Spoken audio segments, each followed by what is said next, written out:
de cómo la producción científica y tecnológica en las universidades puede abonar a las buenas prácticas de política pública. Eduardo ha trabajado sobre el tema. Eduardo es economista, es egresado de la Facultad de Economía de la UNAM, es licenciado y maestro en economía. A través de su trayectoria se ha formado, digamos, en el terreno de la perspectiva económica. Y ahí su papel en la CEPAL, ¿no? Pese a su juventud, como se puede ver, ha sido verdaderamente notable. Eduardo forma parte de un grupo de investigación dirigido por José Luis Amaniego, que tiene ya una larga tradición en la producción de reportes sobre el cambio climático en América Latina. Es por eso que hemos establecido este vínculo y le hemos pedido a Eduardo que nos haga una presentación que abra la posibilidad de un diálogo con nuestros participantes en el panel y más tarde desdoblarlo con su participación. Así es que le damos paso a la conferencia de Eduardo y te agradecemos muchísimo que nos hayas acompañado en esta asamblea. Gracias, muchísimas gracias, Toño. Muchísimas gracias, antes que nada, por la invitación. Estar aquí en la UTEPS es un gusto para mí. Muchísimas gracias por la hospitalidad. También muchísimas gracias a Ludual por toda la organización y el apoyo y la invitación. Siempre es un gusto para la CEPAL participar en este tipo de foros donde uno puede hablar un poco y discutir un poco más abiertamente temas de desarrollo. Bueno, pues yo lo que voy a hacer es hablar un poco el contexto de los ODS, también con un sesgo, como ya lo mencionó Toño, por mi experiencia hacia cambio climático. Y de ahí voy a ir apuntando potenciales vetas donde la universidad podría tener, debería tener participación e importancia dentro de estos retos. Como vemos, la región, a pesar de todos los avances que ha tenido en las últimas 2 décadas, se muestra, tanto el regional como a nivel global, un agotamiento del estilo de desarrollo, que claramente es insostenible y que tenemos que hacer algo que cambie de manera importante las formas las cosas como las venimos haciendo. Como lo comentó ayer Roberto, estamos en un cambio de época. No solamente estamos dentro de pequeños cambios coyunturales, sino tenemos que hacer, como les decía, una modificación en los patrones de desarrollo, de producción y de consumo. Desafortunadamente, la situación actual es que estamos presenciando un multilateralismo en crisis cuando es el momento donde debería estar más robusto debido a la aplicación de esta agenda la Agenda 2030 para el Desarrollo Sostenible requiere vínculos importantes entre todos los actores a nivel nacional, territorial y global. Hay también la importancia de la guerra comercial que sobre todo genera incertidumbre en la senda que pueda seguir el mundo. También otra fuente de incertidumbre es la revolución tecnológica y cuáles son los efectos que esta revolución tecnológica pueda tener en el mercado de trabajo, cómo la la biotecnología, la bioeconomía puede cambiar el panorama actual y si lo que consideramos actualmente países desarrollados, manteniéndose haciendo lo mismo, van a ser países desarrollados de aquí a 20, 30, 40 años. También un factor importante es el cambio climático. Estamos superando los límites ambientales del planeta, no solamente en términos de generación de emisiones de gases de efecto invernadero hacia la atmósfera, sino también en destrucción de la biodiversidad, en la destrucción de nuestros bosques, en la generación de mucho más contaminantes, de plásticos en los océanos, etcétera. Entonces estamos en un momento en que claramente si seguimos sobre el patrón de desarrollo actual, estamos también destruyendo las bases mismas del desarrollo de la sociedad como la conocemos. También otra problemática que estamos experimentando es la migración y el cambio demográfico, la migración sur-norte y crecientemente sur-sur, que también nos pone retos porque no hay una institucionalidad sólida para enfrentar esta situación. Y también la conferencia anterior lo explicó, el cambio geopolítico, cuál es el rol de China.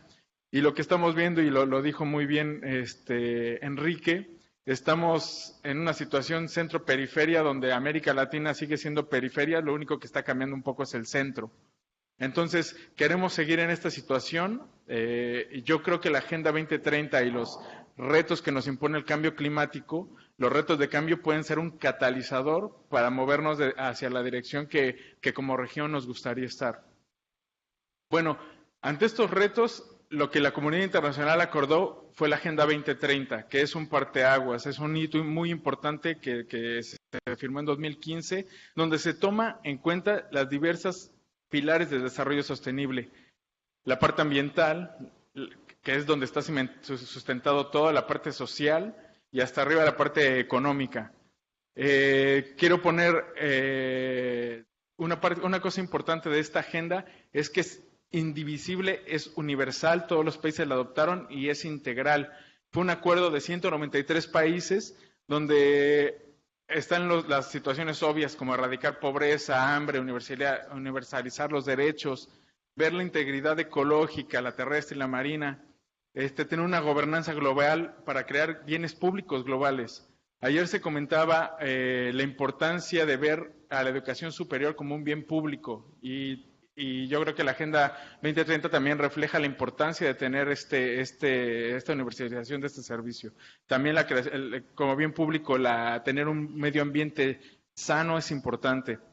Sin embargo, la cooperación internacional y multilateral es importantísima para lograr esta agenda, lo cual requiere que repensemos la forma en que se relaciona el Estado con la academia, con el sector privado, con todos los actores de la sociedad.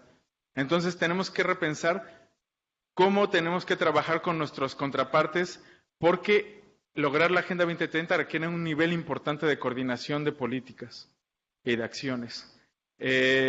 Bueno, hasta aquí la Agenda 2030 es una gran oportunidad, sin embargo también impone retos.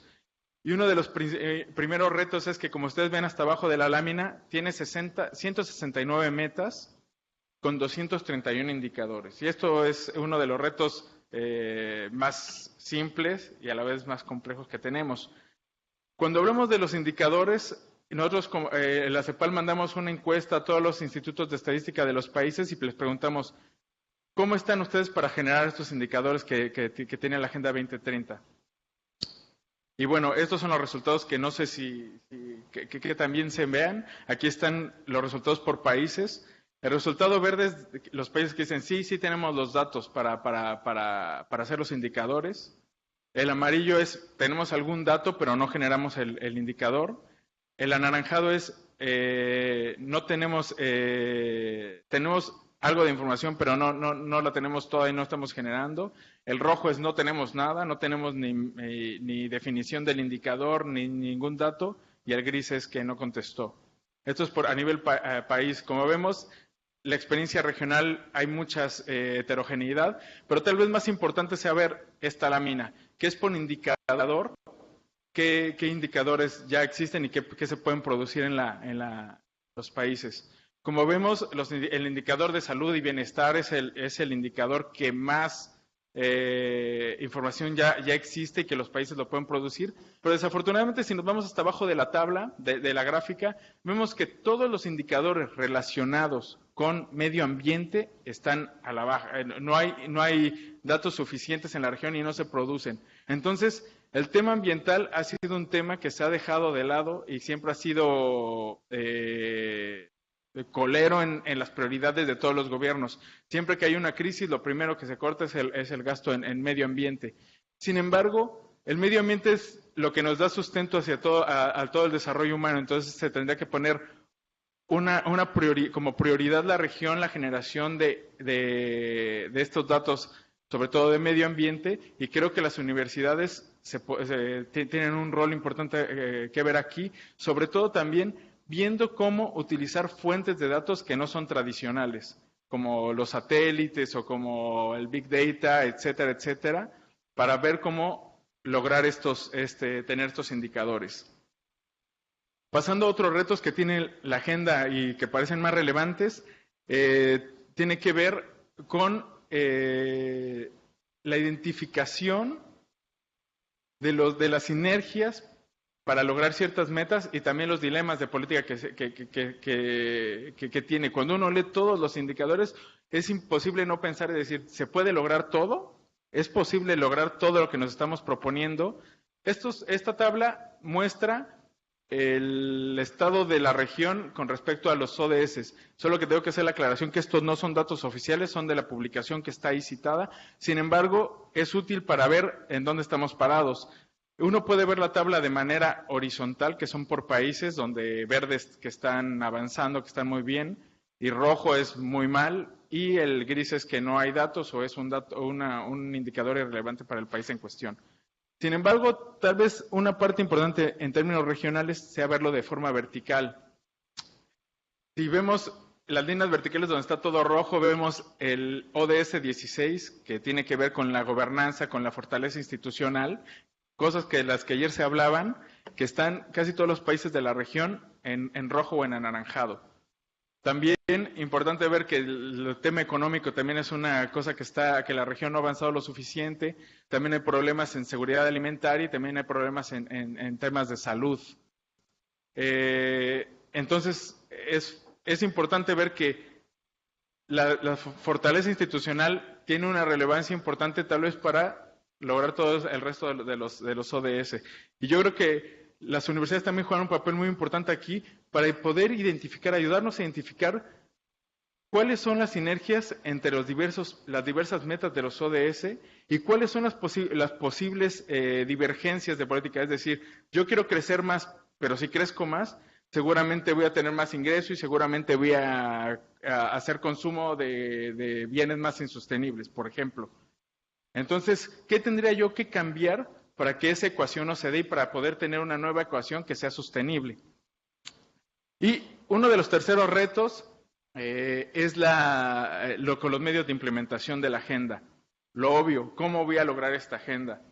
¿Dónde va a salir la financiación? ¿El financiamiento dónde va a llegar? ¿De dónde lo voy a obtener? ¿Tengo yo las capacidades para lograr esta agenda? ¿Tengo la tecnología o la tecnología está disponible para lograr estos retos? ¿Y tengo la institucionalidad necesaria para lograrlo?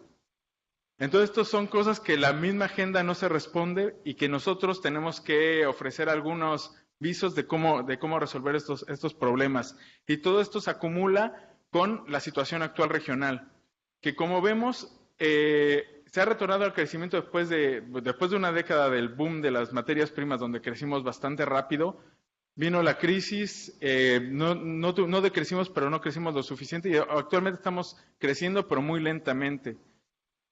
Sin embargo, hay muchas incertidumbres en la forma en que estamos creciendo, hay una baja inversión pública y privada, la productividad ha sido un problema de la región desde hace muchos años, hay un riesgo en deterioro de lo social debido al bajo crecimiento, hay mayor desempleo y menor gasto público. Una de las experiencias, una de las cosas que debemos de aprender de los ODM es que puede ser que tú como país lograste reducir la pobreza a la mitad en cierto año. Sin embargo, lograrlo no te garantiza que vas a mantener este resultado. Lo que estamos viendo es que una crisis, lo que están viendo varios países de la región es que ellos tenían buenos indicadores y las crisis actuales están devolviendo a la pobreza a un importante grupo de la población. Entonces tendríamos que hablar del grupo de población que todavía es vulnerable a la pobreza, que quiere decir que no es pobre, pero tampoco está está a salvo ante los embates de shocks macroeconómicos, climáticos, etcétera. Y una cosa que se puede ver como un problema, pero yo lo veo como una oportunidad, es que aún no hay una dirección clara hacia el desarrollo. Hace unas décadas, la definición de desarrollo era bastante clara. Todos sabíamos qué queríamos y a qué países queríamos copiarles. Queríamos tener nuestra casa, queríamos tener nuestro auto, queríamos tener X, Y, Z. Nosotros, como región, visualizábamos el desarrollo de una forma. Sin embargo, ahora y con la Agenda 2030 nos damos cuenta que hay una incertidumbre en lo que significa el proceso de desarrollo, hacia dónde queremos ir. Nos pone una meta, pero no nos dice cómo vamos a llegar y cómo vamos a hacer como sociedad al final, el desarrollo no es una meta, sino el desarrollo hay que verlo como un proceso. Entonces, yo creo que las universidades tienen que jugar un papel importante en la definición de esa visión de desarrollo de los países. Y esa es una de las cosas que es importante, que es muy importante, como dijo algún escritor, el futuro no es lo que era antes, y es lo que estamos viviendo ahora. El futuro ya es distinto de lo que nosotros pensábamos, y hay que evitar converger hacia el pasado, porque, esto es súper importante, porque la visión de desarrollo que teníamos, bajo las actuales definiciones, es un desarrollo que no califica como desarrollo sostenible, por decirlo de alguna forma. Un caso paradigmático de esto es lo que ha estado sucediendo. La región se ha caminado de una región de ingresos bajos a una de ingresos medios, y algunos países de ingresos medios altos. Entonces, ¿qué ha sucedido con esto? Que antes la región consumía muchísimo de su presupuesto en alimentos. Sin embargo, mientras más vas teniendo dinero, tú te vas moviendo tu consumo hacia otras cosas que ya te puedes permitir. Entonces, el espacio que se abre de consumo es fundamental para la definición del desarrollo sostenible. Lo que estamos viendo en la región es que ¿qué pasa cuando yo ya tengo cierto nivel de ingreso? Cuando yo salgo de la pobreza, lo que yo hago es, primero me compro un automóvil, dejo el transporte público, me paso al transporte privado. Y esto también pasa en otros bienes. Me salgo del sistema de salud pública y me cambio al sistema de salud privada. Me cambio de la educación pública y me voy a la educación privada. ¿Y esto por qué está sucediendo? Porque como gobiernos no hemos podido ofrecerle a la sociedad bienes públicos de calidad. Y esto, y temas de inseguridad, temas de malas vías de comunicación, mala infraestructura, etcétera, etcétera, está generando problemas en términos de sostenibilidad. Porque si yo, como sociedad, migro toda mi población del transporte público, por ejemplo, me voy al transporte privado, estoy generando un problema de congestión, problemas de contaminación, problemas de salud, problemas de productividad, porque si yo me tardo 2 horas de llegar de mi casa al trabajo, ¿cómo me esperan que yo tenga el mismo nivel de productividad que un noruego? Entonces, este problema lo estamos viendo, vemos que la tasa de motorización en todos los países de la región está creciendo, y muchas veces a tasas exponenciales, y esto también tiene repercusiones en el consumo de combustibles, que como todos ustedes saben, la quema de combustibles fósiles es el principal generador de cambio climático. Entonces, el actual patrón de consumo me está llevando hacia algo insostenible, es decir, estoy convergiendo hacia el pasado, estoy convergiendo hacia un tipo de desarrollo que ya no es válido en estos tiempos. Vemos que aunque la región es relativamente limpia en la producción de electricidad, la matriz energética o el uso de combustibles fósiles para el transporte es alrededor del 92%, solo el resto es biocombustibles, otro tipo de combustible para transporte. Entonces, esto nos refleja que se requieren un nuevo estilo de políticas públicas. Y yo creo que la universidad juega el papel también preponderante aquí. Porque yo me puedo pensar, bueno, no quiero que esté sucediendo esto, ¿qué tengo que hacer? Bueno, lo obvio, pon un impuesto al combustible. Bueno, lo que estamos viendo en la región es que aunque los precios de los combustibles estén altos, si yo ya me compré un auto, no me voy a bajar del auto, ¿no?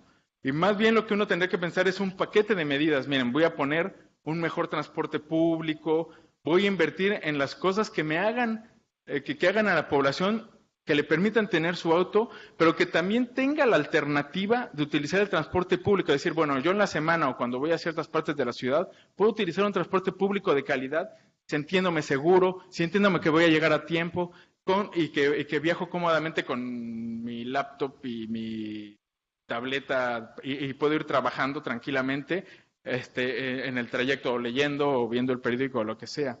Entonces hay que ofrecer esas alternativas, y entonces vemos que la producción de una matriz de bienes públicos y privados es fundamental para lograr el desarrollo, la sostenibilidad y la evaluación de las políticas que nos llevan hacia esa matriz. Yo creo que es una tarea que deben tener las universidades, ver cuál es el impacto de ciertas políticas, de propuestas de política pública, ver cómo afectan a la población y ver qué alternativas se les puede ofrecer para lograr el desarrollo sostenible. Hay que revisar qué cobeneficios tienen diferentes políticas. Si uno tuviera un buen sistema de transporte público, podría tener mejor salud, mejor productividad, y uno podría llegar a la negociación con los ministerios de Hacienda y decir, miren, no solamente soy el Ministerio de Ambiente que te viene a pedir una cosa, o no solo soy una universidad que te viene a pedir presupuesto, sino yo te estoy trayendo una hoja de ruta con lo cual tú te vas a poder ahorrar tantos millones si tú sigues este tipo de políticas. Y tú te lo ahorras, ese presupuesto puede quedar liberado para otras cosas. También la problemática es que se genera una coalición conservadora. Lo que estamos viendo es de que, miren, yo como clase media no utilizo los bienes públicos. ¿Yo por qué estoy pagando impuestos? Si veo que la infraestructura que utilizan es muy mala, entonces se genera un descontento social hacia el pago de impuestos, que vemos que por eso las reformas fiscales en la región ha sido un problema en todos los países, porque uno no ve reflejado sus impuestos en los bienes y servicios que recibe. Bueno, lo que estamos viendo, por supuesto, con esta situación es que a medida que crecen nuestras emisiones de gases de efecto invernadero y las emisiones globales siguen a la alza, y esto está llevado por el mismo estilo de desarrollo. Otro problema, y ya lo comentó Enrique hace un rato, es que la región está especializada en bienes, en materias primas y manufacturas relacionadas con las materias primas, pero de baja intensidad tecnológica. Entonces, esto, por supuesto, nos lleva a un estilo de desarrollo que nunca ha sido el que ha desarrollado la región. Este es un tema muy viejo, pero desafortunadamente los altos precios de las materias primas que vivimos los años anteriores generaron que esto se agudizara nuevamente. Y esto también tiene una contraparte, además de económica, tiene una contraparte ambiental, donde vemos que las emisiones de gases de efecto invernadero por deforestación también siguen creciendo. La generación de más ganadería, de más soya para alimentar a la ganadería. Es decir, nuestras dietas, nuestra forma que estamos de consumo también genera varios problemas medioambientales importantes. Y lo que vemos es que si uno ve las experiencias de muchas de la región, también como sucede en Centroamérica, es que la dieta original era sana, era saludable, era sostenible, y sin embargo, al cambiarnos al nuevo patrón, estamos generando estos problemas. Pues bueno, en términos de cambio climático, vemos que la región, los gobiernos ya han generado una institucionalidad y varias leyes para combatirlo. Mas, sin embargo, ¿cuántas universidades o cuántas personas del sector público o ONG estuvieron representadas en las negociaciones y en los planes que presentaron varios de los países ante el Acuerdo de París? Esa es una problemática, porque cuando llega el gobierno y te dice, mira, tú te comprometiste a reducir tus emisiones en 20%, entonces ahora es nuestro problema darle solución y decirles, miren, vamos a lograrlo de esta forma. Entonces, una de las problemáticas y ahora, bueno, y una de las situaciones que donde las universidades tienen que jugar también un rol importante es proponer políticas públicas para lograr los acuerdos que se están proponiendo. Ya los países pusieron cuáles son sus sectores prioritarios en mitigación para reducir las emisiones y también en adaptación, que es más que la mitigación, la adaptación tendría que ser el foco principal de los países, es decir, cómo los países se preparan para enfrentar el cambio climático. Y los sectores que propusieron y que todos los países pusieron como prioritarios era el sector hídrico, el manejo de agua, el manejo de recurso hídrico, la agricultura y la salud. Entonces ahí vemos que ya tenemos líneas de trabajo en los cuales debemos de empezar a meternos. ¿Cómo va a ser el efecto del cambio climático sobre los recursos hídricos? Vemos que cuando se empiezan a derretir los glaciares, muchos de estos glaciares alimentan con agua a los poblados o a la generación, etcétera. Entonces, ¿cómo me va a afectar eso y cómo va a afectar mi estilo de desarrollo en términos territoriales y nacionales? Es una cosa que nos tenemos que preguntar. Vemos que lo que se propuso y propusieron a nivel global los países no es suficiente para alcanzar las metas climáticas. Es decir, si todos los países logran lo que se propusieron en reducción de emisiones, aún falta una brecha para lograr la meta de los 2 grados centígrados, que es lo que se propuso la comunidad global. ¿Qué fue lo que propuso América Latina y el Caribe? Lo que propuso América Latina y el Caribe, nosotros lo agregamos por subregiones. Vimos qué propuso cada país y lo agregamos en términos de reducción de emisiones. Entonces, si vemos la última línea que dice LAC, que es América Latina y el Caribe, lo que ellos se propusieron es decir, miren, yo sin ningún apoyo, independientemente voy a reducir 14% mis emisiones de gases de efecto invernadero a 2030. Claro, si tengo apoyo de los países desarrollados en términos de tecnología y de financiamiento, puedo reducir hasta 25%. Y lo que me dicta la ciencia que debería de ser es reducir el 30% mis emisiones de gases de efecto invernadero. Pero ¿cómo lo logro? ¿Cómo se logra? Lo que estamos viendo es que si seguimos si hacemos una proyección de la tendencia, vemos que históricamente la región se ha descarbonizado a una tasa de 2.3% anual. Cada año el PIB ha crecido a cierta tasa y las gases de efecto invernadero han crecido a una tasa menor. Es decir, hay un desacople de 2.3% cada año. ¿Qué se necesita? ¿Qué nivel de desacople se necesita para lograr las metas incondicionales o independientes de cada país? Se necesita una tasa de desacople de 3%. Si quiero cumplir mis metas condicionales a que me den ayuda externa, necesitaría una tasa de crecimiento de desacople de 3.8%. Y si quiero lograr las metas climáticas reales, una de 4.3%. Que es un incremento sustantivo de lo que ha venido históricamente pasando, lo cual te pone de manifiesto que necesitas incorporar nuevas tecnologías y nuevas formas de hacer las cosas para lograr las metas climáticas. Y aquí es una de las cosas más relevantes que les quiero comentar.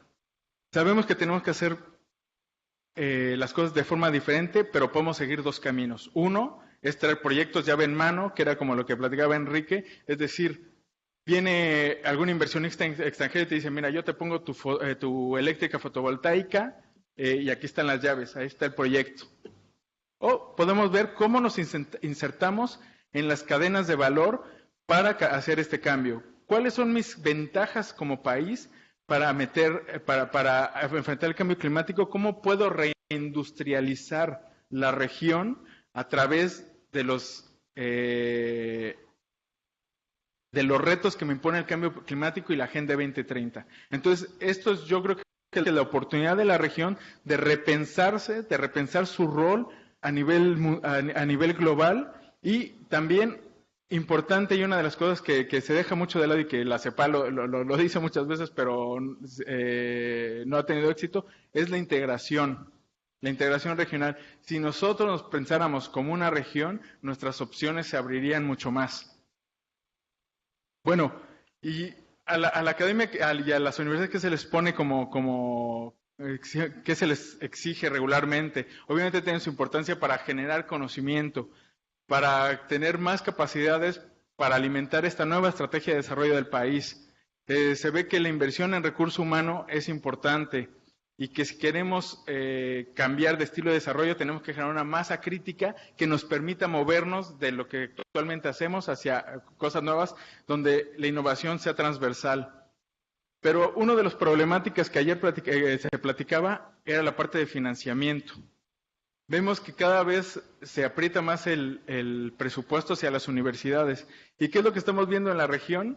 Vemos, uno, que somos de las regiones y tenemos tal vez los países que menos recaudan impuestos a nivel global. Esta gráfica, la de color amarillo, muestra la recaudación que se genera en América Latina. El rojo es el promedio, que es alrededor de 22%, y el azul es lo que recauda los países de la OCDE. Entonces vemos que tenemos una brecha de recaudación importante. Obviamente también se alimenta un poco de la incapacidad para hacer cumplir la ley, pero también de que el ciudadano no siente reflejados sus impuestos en los bienes que recibe, que era lo que platicamos hace un rato. Y la gráfica al lado derecho es una cosa fundamental. Lo que estamos viendo es que el nivel de evasión de los impuestos sobre la renta es la parte roja, es 4.3 del PIB a nivel 15, en 2015. Y del IVA es de 2.4 puntos del PIB. Es decir, la evasión fiscal es alrededor de 6.7% del PIB de la región. ¿Qué podemos hacer con 6% del PIB de presupuesto? Si ese fuera de nuestro presupuesto, ¿qué podríamos hacer con eso? Es mucho más de lo que una reforma fiscal da. Entonces, vemos que el enforcement es importante para lograr ciertas metas. Y ahí está cómo está todo relacionado, ¿no? Una cosa con otra. Vemos también, este también gráfico es muy importante. Lo que te muestra es el Gini, que muestra la desigualdad de los ingresos antes y después de la política pública. Lo que vemos es que la desigualdad en nuestros países es parecida a lo de los países de la OCDE. Es decir, nuestra forma en que hacemos las cosas, nuestra sociedad, genera la misma desigualdad. Sin embargo, las políticas públicas para la OCDE reducen el Gini de 0.50 a 0.30. Es decir, generan muchísima igualdad las políticas públicas, transferencias, educación pública, salud pública, etcétera, etcétera. Sin embargo, cuando vemos qué hacen las políticas públicas por el Gini en la región, vemos que la reducción de la desigualdad es mínima. Entonces, ¿qué estamos haciendo mal?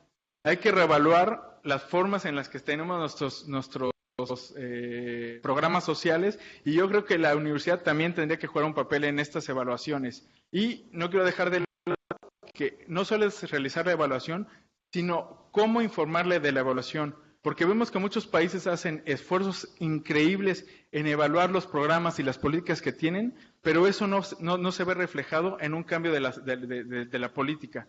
Y esto muchas veces se da porque la comunicación, la traducción de lo que produce la academia hacia los tomadores de política no existe.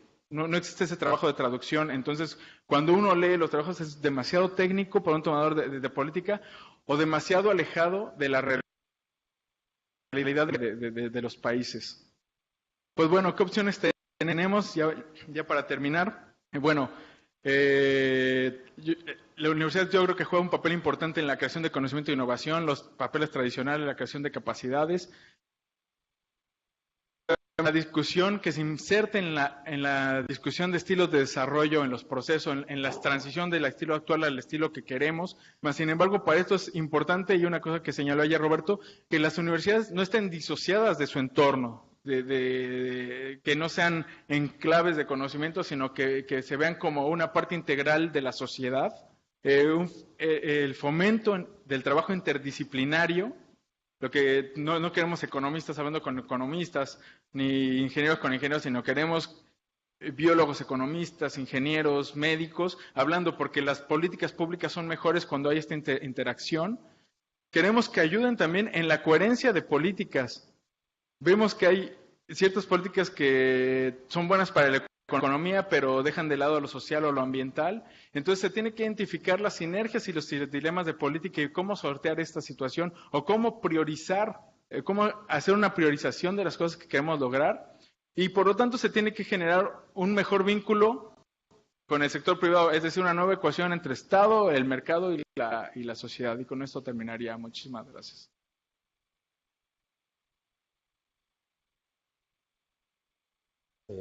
Muchísimas gracias, Eduardo. Yo les había adelantado que este chico tenía talento. Bueno, la mesa es excepcionalmente complementaria porque lo que tenemos entre nuestros interlocutores son precisamente actores que se han desempeñado en distintas escalas en los desafíos que nos ha planteado la conferencia de Eduardo. Vamos a dar paso entonces a los comentarios, a la discusión sobre esta serie de acertijos y problemas que nos ha planteado Eduardo desde CEPAL, y vamos a iniciar con don Gustavo Pedraza Mérida. Él es director del Centro de Gestión de Capital Social, una agencia que justamente está en el entramado de estos desafíos. Se ha formado como administrador público en la Universidad de Harvard, ha sido consultor de Naciones Unidas en PNUD, en Bolivia precisamente, y director para América del Sur de la Agencia Holandesa de Cooperación al Desarrollo entre 2006 y 2010. Y también se desempeñó como ministro de Desarrollo Sostenible, precisamente en Bolivia entre 2004 y 2005, y concejal municipal de la ciudad de Santa Cruz en 90. Director ejecutivo de la gestión de capital social, una empresa que está justamente especializada en temas de investigación, de política social y de manejo de entornos sociales para empresas y gobiernos locales. Adelante, por favor. Gracias por la invitación. Es una honra conversar con una audiencia tan distinguida. Voy a ordenar mi exposición primero con una contextualización del tema, con algunas ideas que creo son muy importantes considerarlas. Nuestro modelo mental como sociedad está invertido, si vamos a hablar del tema particularmente del cambio climático, del desarrollo sostenible. Una hectárea de tierra en nuestro medio con bosque tiene un valor aproximado, depende de su ubicación, de unos $400 a $800 con bosque. Y una hectárea de tierra sin bosque tiene el doble de valor, ¿no? Un árbol vale casi 4 veces más muerto, ¿no?, en madera que en vivo, ¿no?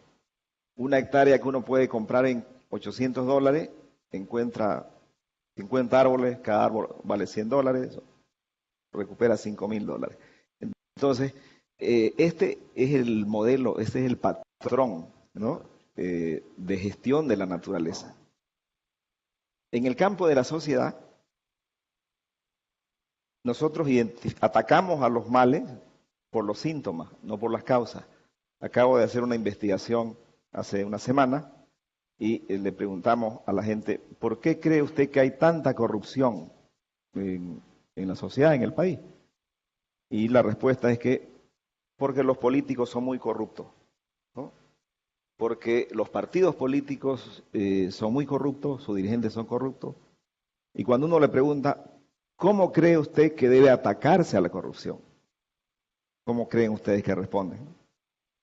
Metiéndolo a la cárcel a los corruptos, ¿no? Entonces, y la corrupción viene a ser una consecuencia, viene a ser un síntoma de una mala gestión estatal. No es un problema ético, ¿no? Sin duda es un problema ético, pero el gatillador del acto de corrupción es el mal funcionamiento del sistema, del procedimiento administrativo, de la metodología de contratación de bienes, de servicios públicos, que en América Latina ya ha derribado, bueno, a más de 12 gobiernos en los últimos 5 años, ¿no? Y hay más de 5 presidentes en la cárcel. Entonces, en la sociedad nos imaginamos que nos va a hacer bien ampliar las cárceles, ¿no? Nos va a hacer bien fortalecer a la policía. Entonces, estamos atacando el síntoma, ¿no? De manera que este es el contexto, ¿no? La matriz de la economía, el consumo, la matriz de la alimentación, son los drivers, digamos, que están conduciendo todo el proceso del desarrollo global. Entonces, ese es un contexto muy adverso, muy, diríamos, enraizado, arraigado en nuestro modelo de desarrollo en América Latina, particularmente donde los estados, las instituciones son muy débiles. Entonces, ¿qué hacer, no? Yo, evento que voy, las estadísticas son brillantes, ¿no? A mí me encantan las estadísticas porque hago investigación. Pero cuando uno va a la realidad, pisa tierra, a la gente no le interesa eso, ¿no? O sea, dice, a ver, yo quiero un servidor público que me ayude a resolver mi problema. no que me venga a cantar los números. Los números está bien para que uno haga la medición, para medir los indicadores, pero creo yo que tenemos una crisis de implementación, ¿no? Nos falta mucho el músculo de la implementación. Yo tengo 4 temas, que considero claves para poder abordar el trabajo, nuestro trabajo en materia de desarrollo sostenible. Primero, el número 1, ¿quién es el sujeto activo del proceso de desarrollo? Es el ser humano, ¿no? Hay que darle valor al ser humano. El ser humano no es un objeto, no es un número más. En torno a él gira toda la naturaleza de su entorno, él la ataca, él se sirve, la utiliza, el ser humano. Por lo tanto, tenemos que considerar que el sujeto activo, el principal actor de este proceso, no es el Estado, es el individuo. Segunda idea, ¿qué determina la conducta de ese sujeto activo? O sea, ¿cuáles son los disparadores de la conducta? La satisfacción de sus necesidades desde hace 50.000 años, ¿no? Los Homo sapiens no se sentaban a pensar en filosofía hace miles de años, se sentaban a pensar que iban a cazar ese día para comer, ¿no? Por lo tanto, ese es nuestro modelo mental. Necesitamos satisfacer nuestras necesidades, necesitamos generar riqueza ahora con el modelo de desarrollo que tenemos vigente, y la determinante también de su conducta es el conocimiento que tiene adentro del ser humano, es la información que tiene en su cerebro. Y también las normas, las instituciones, que a lo largo de los 7.000 años desde que se inventaron las instituciones, ha ido creando la humanidad, porque las instituciones son las reglas de juego dentro de la colectividad. Tercera idea que me parece también de alta relevancia. ¿Dónde se genera ese conocimiento que viene a ser un gatillador también del comportamiento humano? Se genera en la escuela y en la universidad.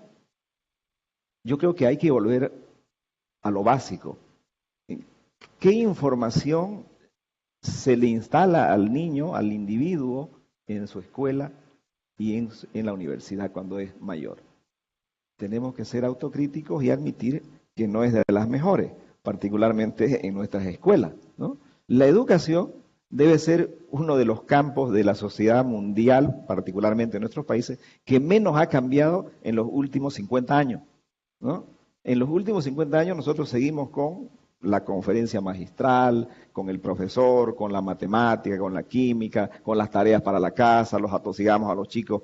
Ahora mi hijo no fue al colegio, por ejemplo, me dijo, no quiero ir. Está bien, tenés razón, no querés, no va, ¿no? Porque de alguna manera hay que dejarlo descansar también, pues, ¿no? Para que ellos puedan reflexionar sobre su futuro. Entonces, este tema del conocimiento, de la educación, es central desde mi punto de vista, ¿no? ¿Quién ayuda a satisfacer las necesidades en este siglo, en este modelo de desarrollo? También el Estado, el municipio, en el nivel local, el Estado central, sus instituciones. ¿Por qué? Porque generan trabajo, y la empresa generan empleo, generan riqueza, que la distribuyen, no muy bien, pero la distribuyen, etcétera. Entonces, esos son los espacios, los lugares, los actores que acompañan este proceso donde se genera conocimiento, donde se puede generar riqueza. Y finalmente la idea número 4, ¿cómo hacerlo? O sea, si en todos los espacios son estos los actores, el ser humano es el centro, la generación de su conocimiento, la satisfacción de sus necesidades, concurre la empresa privada, concurre la institución pública, el conocimiento, concurre la escuela y la universidad. Por inferencia lógica, ¿no? Sin mayor esfuerzo, la tarea nos corresponde a este grupo de instituciones y de entidades. A nosotros, los seres humanos, los individuos, a la universidad, a la escuela y a la empresa y a las instituciones públicas. No hay tarea que pueda ser efectiva si no lo hacemos juntos. Y el abordaje de este tema, de este gran desafío del siglo XXI, tiene que ser colectivo, ¿no? Y tenemos que hacerlo tomando en cuenta que no estamos por buen camino ahora. O sea, hay que hacer cambios, diría yo, audaces, ¿no? Y hay que ser innovadores. Yo llevaba una materia en la universidad que se llamaba la economía de los recursos naturales. Consistía en darle valor a un árbol. ¿Cuánto cuesta un árbol que tiene la edad de 120 años en términos económicos? Era una fórmula espectacular, ¿no? Consistía también en darle el valor a una laguna donde la gente va de paseo. ¿Cuánto cuesta esa laguna contaminada y cuánto cuesta limpia? O un río. Entonces, la fórmula, las ecuaciones que me hacían amanecer practicando, nos daban como resultado que cuando la educación de la sociedad valora, digamos, el árbol, el agua limpia, ¿y cómo la va a valorar el agua limpia y el árbol? Cuando tenga información en su cerebro que le induzca, que le incentive a darle valor a eso. ¿Y dónde se da eso? En la escuela, en la universidad y en el modelo, digamos, general de desarrollo. Entonces, yo creo que tenemos que empezar a enseñarle a los niños que el árbol vale más con hojas verdes que en mueble, ¿no? Y que la tierra tendría que estar con más árboles en vez de estar con menos, ¿no? Que en vez de estar tratando de deforestar más hectáreas, porque hay gobiernos como el nuestro y obviamente lo hacen con la mejor de las intenciones, está planteándose ampliar la frontera agrícola 1 millón de hectáreas por año. O sea, aquí nadie tiene la culpa. Digamos que entre los empresarios, el gobierno, no está mal la idea. Queremos exportar más, queremos generar más riqueza. Pero creo que no es la dirección correcta, ¿no? En vez de buscar alternativas que no sacrifiquen mucho la naturaleza. Yo creo que tenemos que animarnos a construir políticas, a generar, a instalar nuevas ideas y a valorar más el entorno natural, que al final de cuentas es el que nos genera vida, ¿no? Los bosques son fábricas de agua, el agua va a ser crítica de aquí a unos 15 o 20 años en esta ciudad y en todo el mundo. Entonces, yo creo que estamos desafiados a ser innovadores, ¿no? A ser audaces para poder de verdad darnos soluciones en el futuro. Muchas gracias.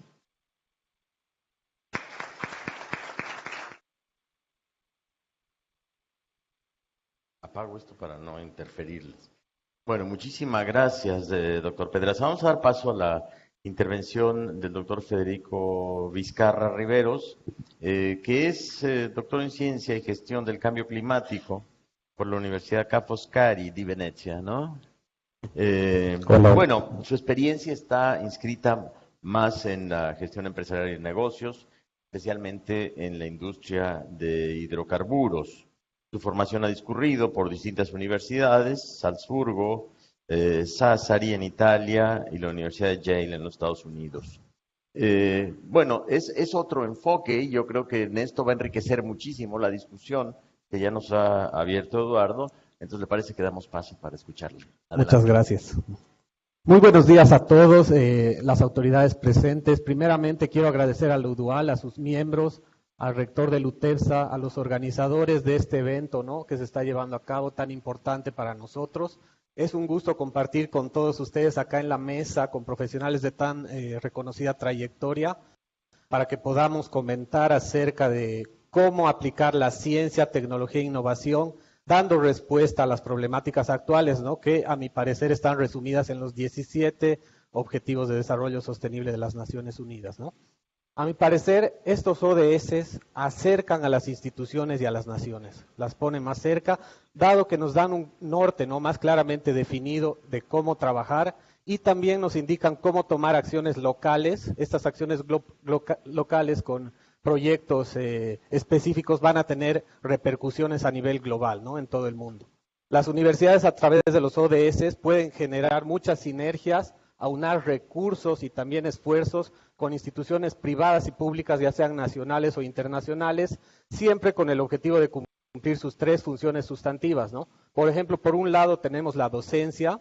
Aquí podemos hacer la transferencia de conocimientos más actualizados y sensibilización a toda la comunidad de docentes y estudiantes, ¿no?, acerca de la importancia del desarrollo sostenible, pensando en el futuro, como dijo bien Eduardo, no en el pasado, ¿no? En lo que es investigación, podemos generar proyectos que respondan al encargo social de una manera coordinada, ¿no?, y cooperativa, involucrando no solamente universidades, sino también al sector privado y al sector público. Y en lo que es extensión, o que ahora se llama responsabilidad social universitaria, está el conocimiento e investigación de impacto con beneficiarios puntuales bien identificados, ¿no? De esta manera vamos a crear valor agregado que realmente sea útil para la sociedad. Ahora, comentándoles un poco la experiencia de UTEPSA, yo vengo trabajando en UTEPSA como jefe de investigación hace 3 años ya, y les comento que acá hemos fijado las líneas de acción institucionales relacionadas con los ODS, ¿no? Hemos realizado talleres para analizar, por ejemplo, desde el nombre, ¿no?, Universidad Tecnológica Privada de Santa Cruz, nuestra misión, que es educar para emprender a servir, nuestra misión, nuestras fortalezas y nuestras debilidades, y a partir de esto hemos definido, ¿no?, las líneas de acción, que son 5: emprendimiento, innovación, tecnología y desarrollo, medio ambiente, educación de calidad y desarrollo humano, ¿no? Cuando hemos definido estas 5 líneas de acción institucionales, hemos querido involucrar a las partes más importantes de la universidad, que son la docencia, el vicerrectorado académico, lo que es el área de investigación y el área de extensión o responsabilidad social empresarial. Con este grupo de académicos hemos analizado los 169 metas específicas que tienen los 17 objetivos de desarrollo sostenible, y hemos tratado de relacionar de estas 169 metas específicas aquellas que la universidad realmente puede tener un impacto, ¿no?, que puede realizarlas. Lastimosamente, muchas de estas metas las puede realizar a nivel público o las empresas. Entonces nosotros hemos seleccionado 41 metas que sí están al alcance de UTEPSA, y estas están relacionadas con nuestras 5 líneas de acción, ¿no? Esta tarea ha sido muy útil, ya que nos ha facilitado la relación con municipios, con universidades del exterior, y también en la búsqueda de financiamiento de terceros, que también es un punto muy importante que tocaba Eduardo. Por ejemplo, en los municipios estamos trabajando en temas de agua limpia y saneamiento con el municipio de La Guardia, en lo que es la acción por el clima en gestión de residuos con Pailón. También con universidades del exterior tenemos una red, nosotros a la que pertenecemos, Arcusur de Mercosur, para nuestras carreras acreditadas de Ingeniería Electrónica y Sistemas e Ingeniería Industrial y Comercial. También estamos trabajando en los temas de acción por el clima y seguridad alimentaria, hambre cero. Acá estamos trabajando con universidades de Argentina, Paraguay y Brasil en este momento. Los ODS, fijar estas líneas han sido realmente útiles para nosotros, así como la búsqueda de financiamiento de terceros. También últimamente hemos obtenido, con estas nuevas líneas de acción, hemos obtenido financiamiento de la Embajada Americana en 2 proyectos, ¿no?, de acción climática y de la generación de aplicaciones y software que sean de emprendimiento sostenible. O sea, que no solamente tengan un valor agregado económico, sino también para la sociedad o el medio ambiente, ¿no?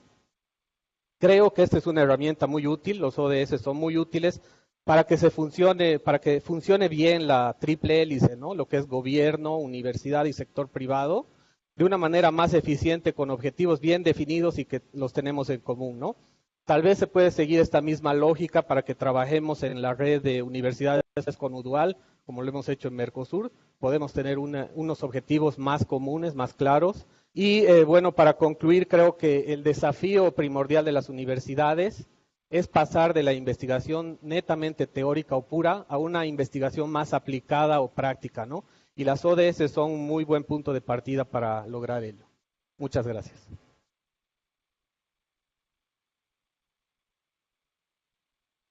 Muchas gracias. Bueno, vamos a dar paso a la intervención del ingeniero Jaime Alfonso Calderón Segovia. Él es egresado de la Escuela Politécnica Nacional, su máster en Administración de Empresas, y ahora es rector de la universidad. La conoce transversalmente.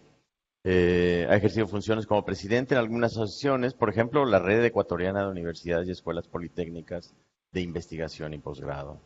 Entre 2013 y 2014 presidió también la Asociación Iberoamericana de Instituciones de Enseñanza de Ingeniería hasta el año 2017 y presidió también la Asociación Ecuatoriana de Instituciones de Enseñanza de Ingeniería.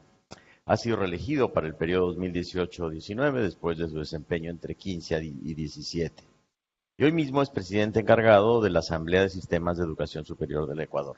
Adelante, ingeniero.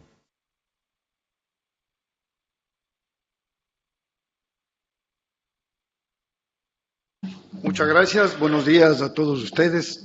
No quiero ser reiterativo, quiero iniciar también agradeciendo a UDUAL, al doctor Escalante, al magnífico rector Carvalho por su hospitalidad.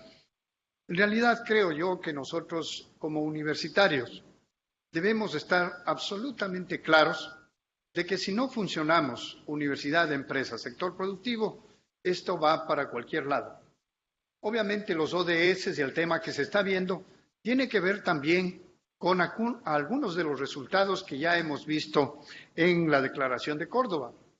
Por eso es que nosotros debemos decir siempre cómo solventar un solo lenguaje para caminar, cómo solventar y hablar el mismo idioma en nuestra región. Así lo hacemos todos los días. En definitiva, ¿para qué estamos los universitarios? Para hacer el vínculo, para hacer la herramienta, para constituirnos, como ya se lo ha dicho en varias de las presentaciones, en un bien estratégico para nuestros países. ¿Sí? La mayoría, por ejemplo, cita que el hecho de establecer los rankings, las publicaciones y todo, no sirven absolutamente para nada, y no es tan cierto. Pero hay una efervescencia por inscribirse en los rankings mundiales, lo que lleva a la producción individual. Algunos de los que están aquí presentes deben conocer al profesor Julio César Cañón de Confedi, y él hizo una interesante analogía. Dijo, estamos propiciando el ecosistema de generación del conocimiento, todo para mí y mi entorno, cuando lo que tiene que haber es un ecosistema de innovación y generación del conocimiento. En definitiva, hay muchos estudios que se utilizan muestras demasiado pequeñas para llegar a conclusiones generalizadas en ciencias económicas, en ciencias sociales, en ciencias de la salud.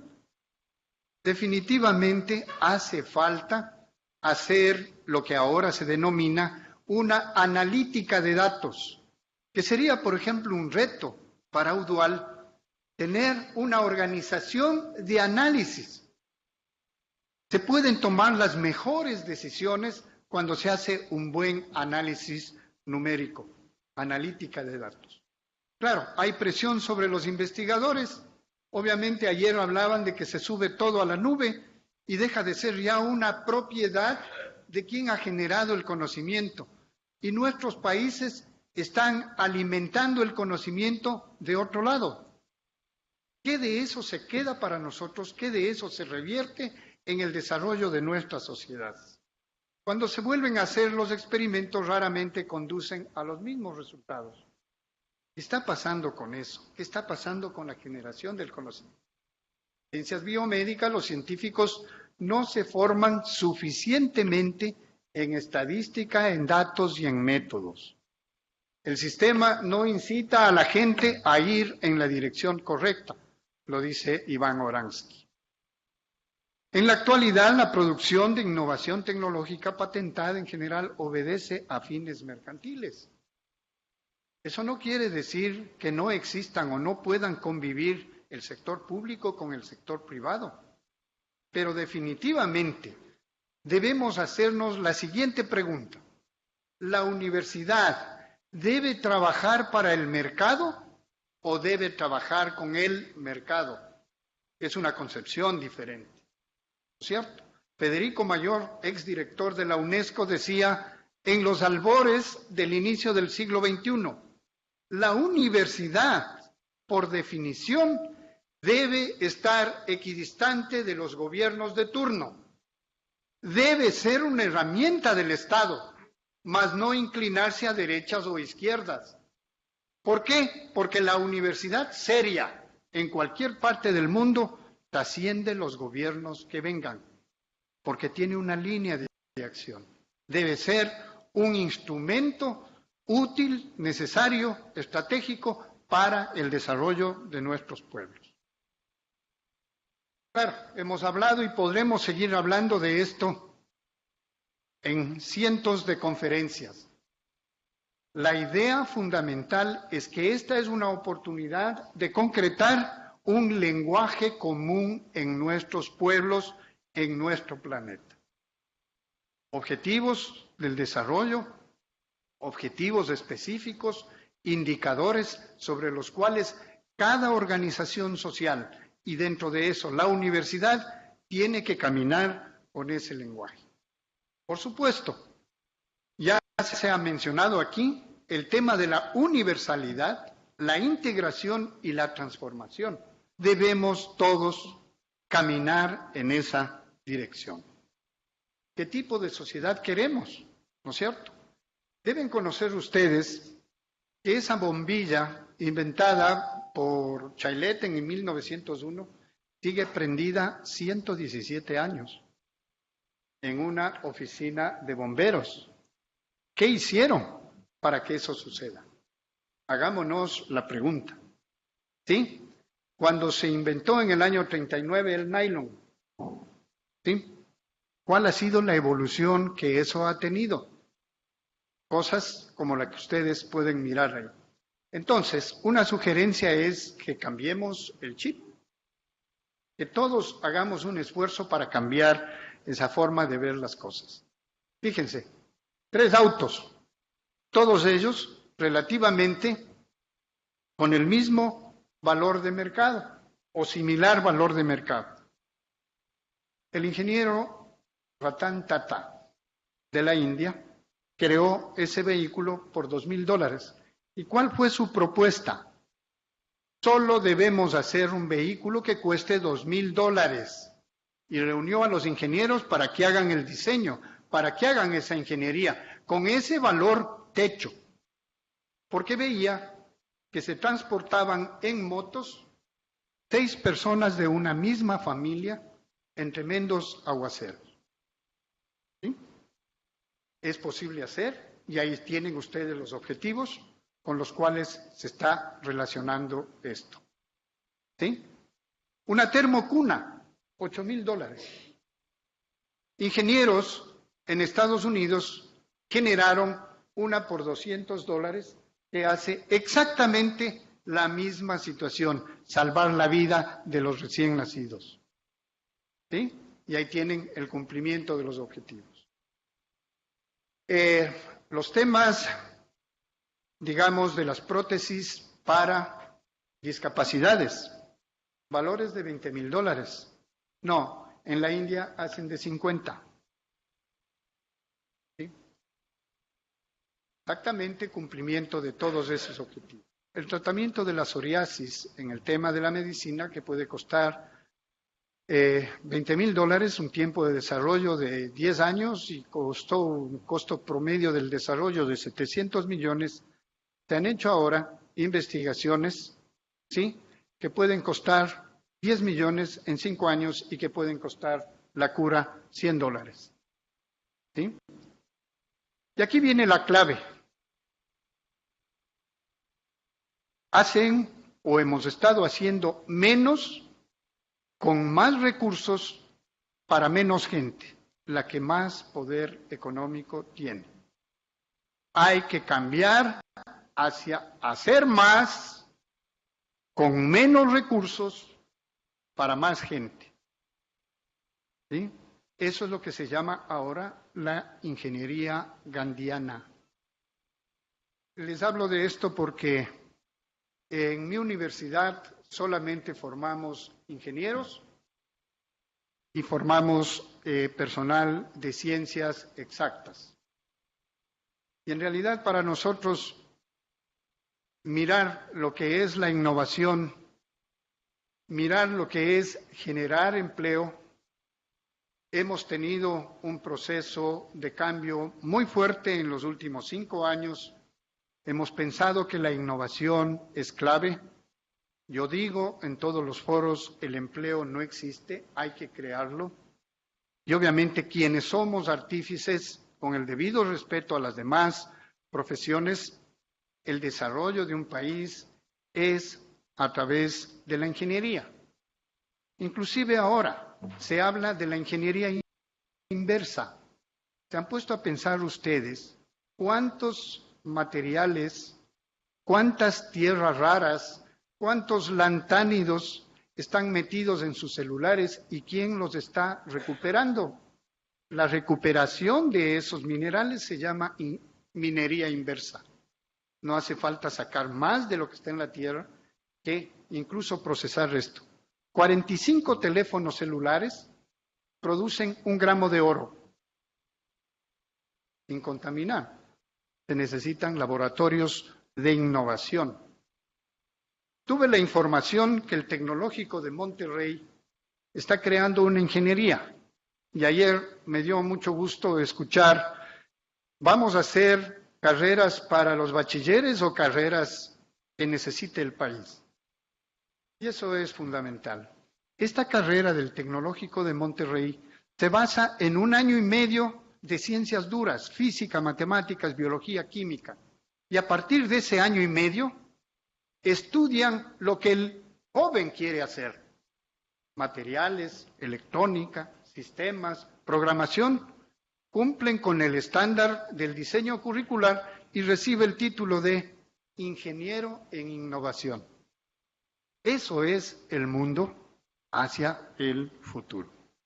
El mundo es suficientemente grande para satisfacer las necesidades de todos, pero siempre será demasiado pequeño para satisfacer la avaricia de algunos. ¿Sí? La India tiene 1.300 millones de habitantes y toda América Latina tenemos 637. Debemos aprender también de esas experiencias de ese lado. Y les quiero contar que desde el lunes estamos en la celebración de los 2 años de las jornadas del Hábitat 3+2. Hicimos un pacto agroalimentario para la ciudad de Quito.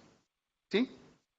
Es una experiencia que tiene que ver con 5 ejes: gestión de los recursos alimentarios, seguridad y soberanía alimentaria, vínculos urbanos rurales, reducción de la pérdida de desperdicios, gobernanza alimentaria.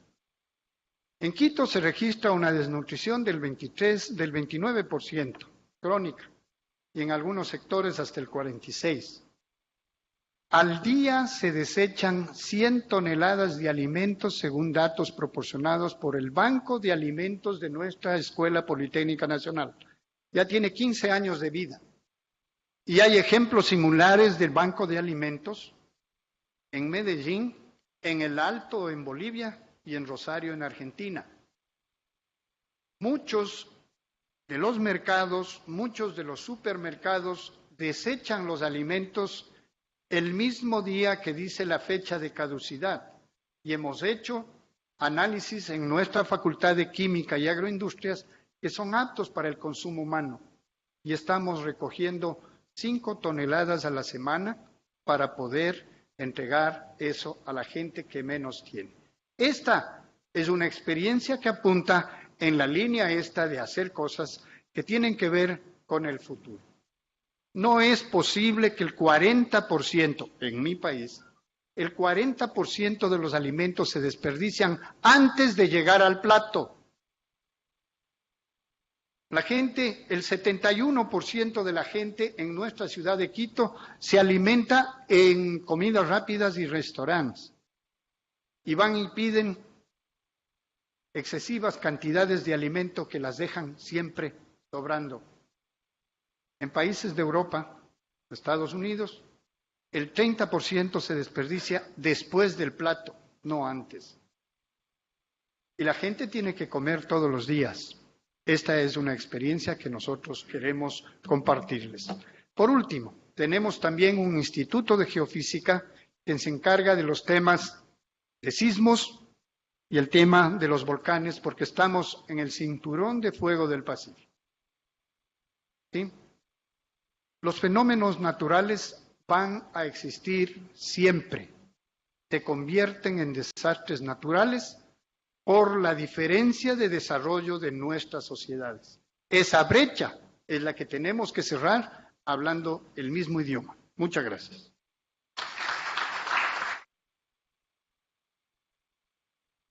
Sí, muy bien, muchas gracias, ingeniero.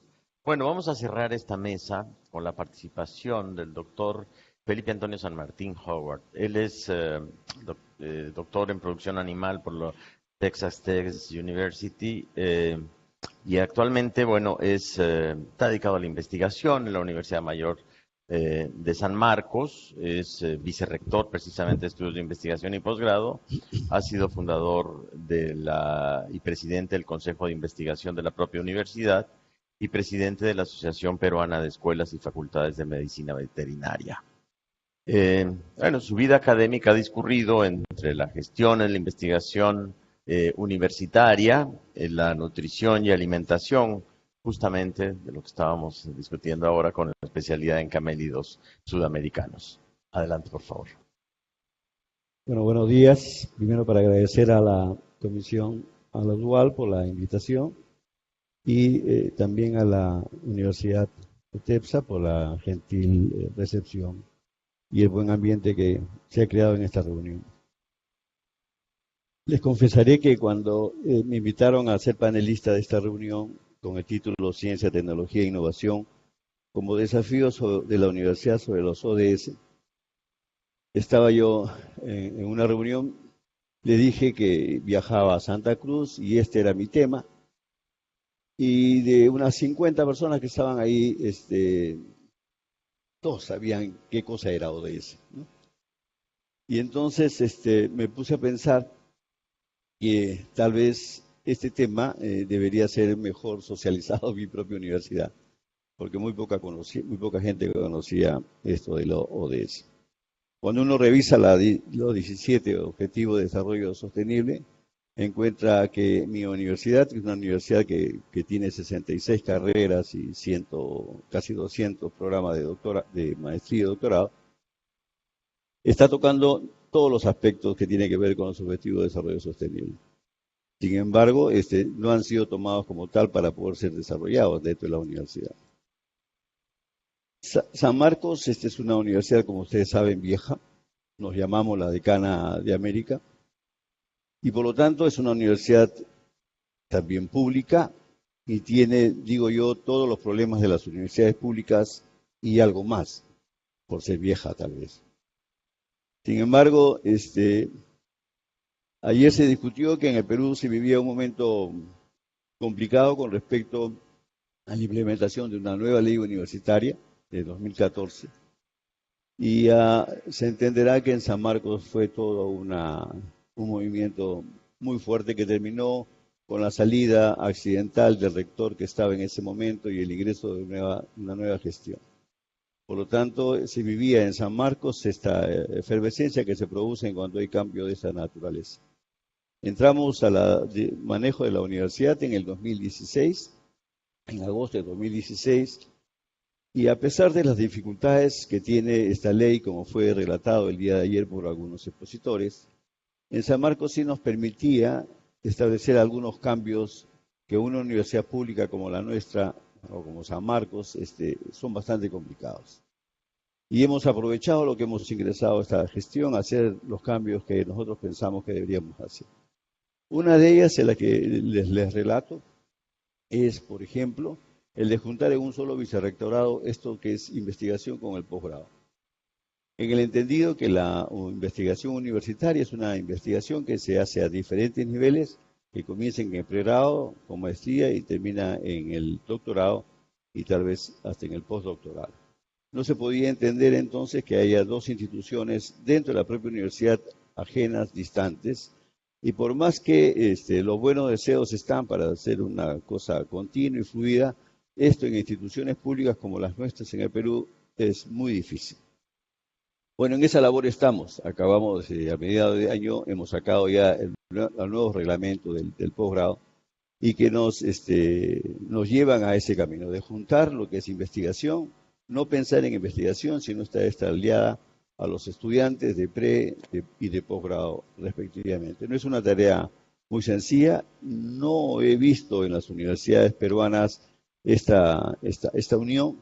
Y sabemos lo que representan cuando se dan cargos administrativos en el manejo de la investigación o del estudio de posgrado, muy difícil de juntar.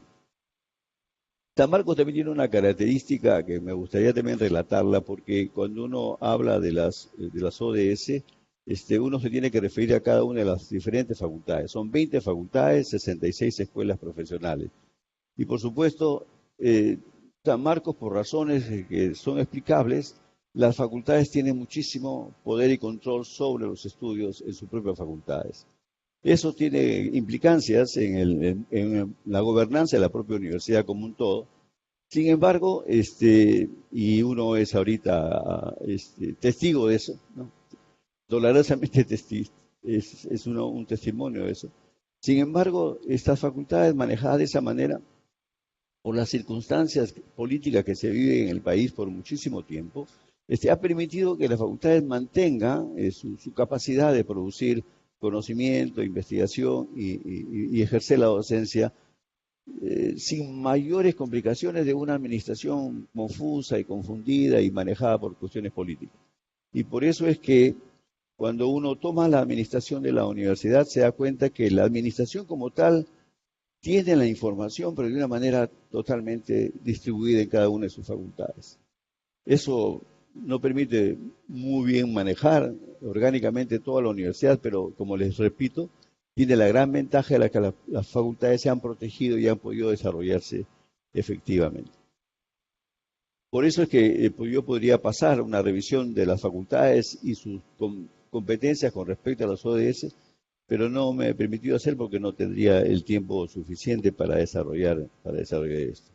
Sin embargo, sí tenemos algunas instituciones manejadas de la Administración Central que me quisiera hacer referencia, sobre todo a tres cosas que nosotros estamos dándole muchísima importancia ahora. Hemos cumplido en enero de este año los 100 años de nuestro Museo de Historia Natural, un museo que tiene enorme importancia en un país del Perú tan biodiverso y que hace trabajos de investigación, difusión y colección de muestras que me parece que estamos atacando ahí algunos objetivos de la ODS. Contamos con una incubadora, 1551, que es el año de la fundación de la universidad, y también les comento que esta incubadora es muy exitosa en el campo de la universidad pública, pero también nos enfrenta a un problema bastante serio que es la relación con la empresa. Y ahora, como todos hemos señalado durante los días que hemos estado acá, es una necesidad casi imperiosa de tener un mejor contacto con la sociedad y mejor contacto con la empresa. Sin embargo, también hago reflexión sobre esto, que tenemos dos dificultades grandes, sobre todo en las universidades públicas. No estamos preparados para una relación eficiente con la empresa. Y por otro lado tenemos al empresario peruano, es un empresario cuyos hijos van a las universidades públicas, muy poco van a las universidades privadas, muy poco van a las universidades públicas, y eso imposibilita un poco esta relación fluida que podría existir. Pero por otro lado es una economía donde la informalidad predomina, ¿no es cierto? El porcentaje de empresas informales en el Perú es altísimo y esta relación, por lo tanto, también se hace un poco complicada entre universidad y empresa. Sin embargo, entiendo que el país también, a través de sus organismos como el CONCITEC, por ejemplo, está haciendo grandes esfuerzos para que esta relación se produzca y están dando una serie de incentivos a través de proyectos para que este contacto se haga. Pero también hacemos el esfuerzo, es difícil, pero estamos en ese trabajo. Una reflexión más que quiero hacer de lo que estamos haciendo en la universidad es, generalmente Lima tiene 10 millones de habitantes, San Marcos está desarrollado en Lima, sin embargo, San Marcos, por los años que tiene, ha desarrollado algunas estaciones experimentales alrededor del país, en zonas geográficas típicas, representativas, en el altiplano, Valle Interandino, Selva Baja y Costa.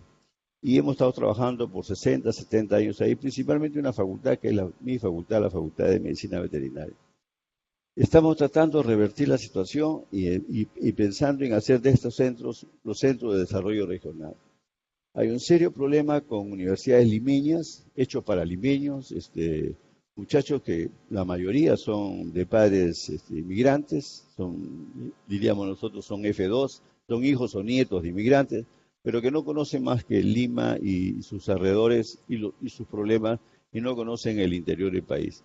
Al contrario, ustedes saben que hay una gran migración del campo hacia la ciudad que llega a niveles superlativos. Sin embargo, los mayores problemas de desnutrición, sanitarios, y se viven en esas zonas, y es las zonas donde menos tenemos protegida a esa población. Y ese es un esfuerzo que estamos haciendo en este último año, en hacer de estos centros que eran antes experimentales, centros de desarrollo regional donde San Marcos llegue a ellos. Hay un tema también que pasa por una reflexión sobre la manera como se ha visto el crecimiento de las universidades en mi país, universidades por región o por local, a producto de la presión de los pueblos, por supuesto, y un tema del centralismo que ha existido en el país. Sin embargo, eso ha dado lugar a que hay una defensa acérrima de la región, del localismo, que impide la llegada de otras posibilidades, y esto estaría bien, no sé, en otras circunstancias, pero en la universidad es gravísimo, ¿no es cierto? El conocimiento no se puede partir en localidades ni en regiones ni cosa por el estilo. Y más bien tenemos una gran cantidad de universidades del extranjero que llegan al país, mientras que las universidades del país no pueden llegar al interior del país. En eso estamos. Por último, me están apurando acá, me gustaría hacer una reflexión, porque no es la primera vez, por los años que uno tiene, de participar en reuniones de esta naturaleza. Sin embargo, también quisiera decirles que no somos tan malos como supuestamente muchas veces nos tiramos latigazos diciendo estamos haciendo las cosas mal, las cosas están cambiando y nosotros no estamos cambiando. Sí creo, por supuesto, en el cambio y la necesidad que la universidad haga lo que tiene que hacer. Pero lo que está sucediendo afuera, lo bueno o lo malo, es producto de la universidad. Es decir, los profesionales estos que nombramos y que trabajan en ONG, instituciones públicas, privadas y que hacen empresa, son salidas de la universidad. La universidad no se queda ahí en ese recinto, sino ha salido en ello. Por lo tanto, cuando nos hagamos, digamos, diagnósticos tan críticos ante lo que estamos haciendo, pensemos un poco que algo bueno también hemos hecho para la sociedad, y que cuando tratemos de decir, por ejemplo, en mi país, que hubo una reducción drástica de la pobreza casi a la mitad de lo que había al inicio de este siglo, esa reducción de la pobreza nosotros estuvimos encargados de hacerla, porque estuvimos jugando un papel importante como universidad a través de nuestros profesionales. No quiero hacer parecer que soy la persona que no desea el cambio, al contrario, lo deseo, porque eso es muy importante, pero también que esto no nazca de un diagnóstico interesado a lo mal que hemos estado, y por lo tanto tenemos que cambiar, y eso tiene que ver muchas veces con universidades nuevas que salen al mundo de la vida universitaria, y que por supuesto entre sus diagnósticos, los diagnósticos que hacen son diagnósticos que parten de una realidad negra y pesimista de la sociedad, y que si no se cambia y son ellas las que van a cambiar lo que hemos estado, no estamos ayudando mucho ese cambio.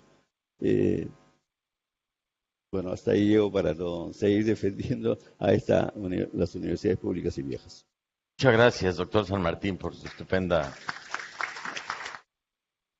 presentación. Bueno, estamos terminando muy bien, pero venimos con demora. Así es que tenemos 10 minutos según instrucciones precisas. Entonces, damos pie a las intervenciones. Por favor, aquí les ruego de nuevo que nos den su nombre y la institución de la que proceden para el registro audiovisual. Les ruego brevedad. Muy bien. Ya muy buenas tardes otra vez. Bueno, ya no voy a hablar mucho de mi método matemática, sino que la educación tiene que ir a la característica del ser humano, en resumen, ¿no? Porque el ser humano tiene 4 características: física, ética, intelectual y social. Tiene que estar equilibrado. Hemos escuchado mucho en cuestiones de ética, ¿no? Física tiene que recibir alimentos y ejercicio físico también es parte. Después viene la parte ética. La parte ética es fundamental, ¿no? Nuestro alma requiere alimentos. Estos alimentos son honradez, veracidad, justicia, no a los vicios y lo demás. Además, cuando enseñamos, supongamos, decimos viva mi patria. Ahora alguien pregunta, ¿es correcto eso? ¿Uno escogió nacer en esta patria? ¿No? Entonces, así que no tiene sentido. Pero sin embargo, solo esta palabra ha costado un montón para la humanidad. Atrás de eso viene prejuicio de nacionalismo, armamentos, guerras, bueno, ya sabemos. Entonces hay que enseñar que la tierra es un solo país y la humanidad sus ciudadanos. No es la gloria el que ama a su patria, sino el que ama al mundo entero. Es uno. Y después viene honradez, veracidad, justicia, sus cualidades. Después viene la parte intelectual, que ya es la matemática, eje fundamental, ya no hablamos, ya tengo. Así que, y la parte social, por supuesto, ¿no? Una persona tiene que ser comunicador, amable, social. Entonces, sugiero que yo tengo, aparte de los textos de matemática, ¿no? Que son para álgebra, logaritmo, trigonometría, que son nuevos. Descubrí 20 conceptos nuevos. Ajá. Y el otro, no, estoy haciendo una oferta. Tengo un libro, sí, y el libro también Ética y Valores. Si interesan, comparto mi tarjeta y hacemos comunicación. Muchas gracias, le agradezco su generosidad. A su derecha, izquierda, bueno, como ustedes decidan. Les recuerdo presentarse. Muy bien, mi nombre es Leonardo Fabio Martínez, rector de la Universidad Pedagógica Nacional. Agradecer las intervenciones. Tengo una pregunta y una preocupación. Como universidad tenemos la responsabilidad intelectual de ser críticos frente a los diferentes modelos. Y tengo una preocupación y les cuestiono a los panelistas. Los objetivos de desarrollo sostenible tuvieron un elemento central que fue la lucha contra la pobreza y la desigualdad a 2030. Se basó en eso. Pero cuando uno lee esos objetivos hay contradicciones internas muy grandes. Por ejemplo, prima la agenda económica sobre la agenda social y ambiental. Un ejemplo claro es que se habla de apoyo a pequeños productores, campesinos locales y microempresas, pero coge más fuerza la idea de promover el sector más dinámico de la economía y favorecer la libre pues, competencia internacional en el mercado. Entonces, allí hay una tensión, por ejemplo, muy fuerte a todas luces.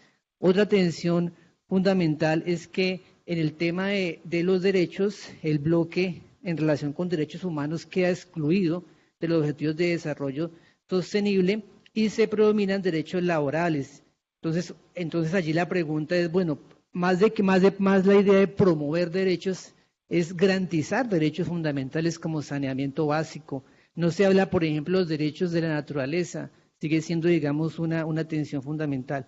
Otro objetivo habla, por ejemplo, de promover la paz mundial, pero los firmantes, los gobiernos que están allí, por ejemplo, en este año Estados Unidos vendió $1.000 millones en armas a Arabia Saudita.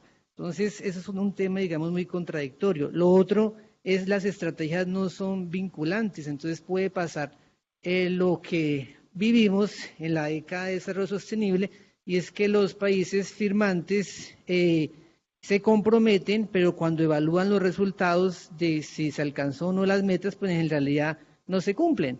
Eso en relación, por ejemplo, con cambio climático y demás. Entonces, para concluir, la pregunta es, bueno, ¿qué podemos decir también críticamente frente a este modelo y estos objetivos para no terminar en el 2030 con las mismas conclusiones que terminamos en el 2015 diciendo que todo ha venido, en última no se ha alcanzado, hay una crisis generalizada en en la mayoría de aspectos que hemos venido trabajando aquí. Entonces tengo esa preocupación porque creo que nos compete ser muy críticos frente a ello. Muchas gracias, rector. Enrique Dussel, ¿Les parece que concluyamos ahí también para darles posibilidad de réplica, ¿no?, a nuestros panelistas? Sí, el tema del vínculo de las universidades públicas y privadas con la ciencia y tecnología y la innovación tiene décadas, si no es que siglos, ¿no? A mí me parece, y creo que también se refleja en parte en las presentaciones, de que el problema es de que la ciencia y tecnología y la innovación en muchos casos sigue tratándose como una gran abstracción, ¿no? Entonces tenemos estadísticas de la OCDE, de la CEPAL, del BID, en fin, Bolivia invierte tanto en ciencia y tecnología, pero eso es una abstracción a la cual las universidades y ni hablar los investigadores, pues simplemente no tenemos alcance, porque pues quién sabe qué estén midiendo. Nosotros recientemente y con un grupo de organismos empresariales hemos logrado buscar definir ciencia y tecnología e innovación con base en procesos y productos en tiempo y espacio de segmentos de cadenas de valor específicas. Eso permite desmistificar la ciencia y tecnología, es decir, la ciencia y tecnología no son solo procesos y productos sexys, ¿no? Es decir, no son solo semiconductores, autos y autopartes y aeronáutica, ¿no? Porque entonces el proceso de frustración es alto porque no tengo aeronáutica y entonces todo lo que hago no es ciencia y tecnología. La ciencia y tecnología puede ser un proceso y producto en donde se desarrolla un empaque de cartón, ¿no? ¿Por qué? Porque el empaque de cartón pues no se hace en tiempo y espacio, en procesos y productos específicos, pero además permite integrar a investigadores y a universidades de nuevo en procesos y productos en tiempo y espacio, ¿no? Es decir, se requiere de una metodología en términos de ciencia y tecnología. De otra forma el proceso resulta abstracto y frustrante para todas las universidades, porque unos tienen mala conciencia, otros tienen buena, pero quién sabe de qué estemos hablando, ¿no? Y otros tenemos macro agregados que resultan también, ¿no? ¿Cuál sería la opinión ahí de ustedes? Gracias. Bueno, miren, este oficio es ingrato porque tenemos 5 minutos, ha sido la organización espléndida, muy profesional. A mí me daría mucha pena descoyuntar los horarios con que nos han manejado en esta reunión. Entonces, para que esto marche, les voy a pedir, nos quedan 5 minutos, ustedes son 5, 1 minuto en el orden en que se presentaron y luego nos tomamos un café para conversar. Entonces empezamos con Eduardo, que abrió la sesión. 1 minuto.